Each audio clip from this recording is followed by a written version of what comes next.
Everyone, তো আজকে মা বানাবে পিঠে। তো আজকে এই নিয়ে ভিডিওটা থাকবে, তোমরা শুরু থেকে শেষ পর্যন্ত ভিডিওটা দেখতে থাকো, হয়তো তোমাদের অনেক ভালো লাগবে। তো যাই হোক guys, hello guys, welcome back to my Facebook page. তোমরা সবাই কেমন আছো? আশা করছি সবাই অনেক ভালো আছে, আর আমি অনেক ভালো আছি।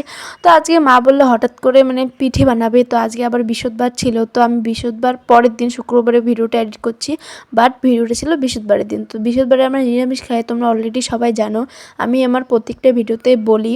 তো যাই হোক, আজকে তো নিরামিষ, তো সেইভাবে মা বললো যে পিঠা বানানো যাক। তো সেই প্রস্তুতি চলছে। এদিকে দেখো চাল ভিজিয়ে রেখে শুকানো হয়েছে, এদিকে দেখো মিক্সারে চালগুলো গ্রেট করে নিচ্ছে, এদিকে দেখো একদম চালগুলো কত সুন্দর হয়েছে, তাই না? আর আমার লাইফে এই পিঠাটা আমি প্রথম বানাবো, আগেও বানিয়েছিলাম, সেটা হচ্ছে আমার একটা ফ্রেন্ডের বাড়িতে, এবার হচ্ছে নিজের বাড়িতেই বানাবো।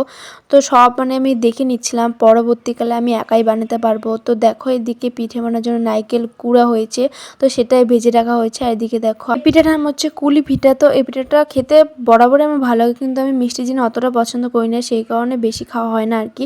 তো দেখো গরম গরম এদিকে একটা আমি খেয়ে নিয়েছি, আর এই তো আমাদের পিঠে রেডি। আর এদিকে আরও কয়েকটা ভাপা সিদ্ধ করা হচ্ছে আর কি, এটা জানি না কি বলে আর কি। তো যাই হোক, এদিকে দেখো আমরা খেয়ে নিচ্ছি। তো কেমন হয়েছে ভিডিওটা অবশ্যই বলবে। তো বাই।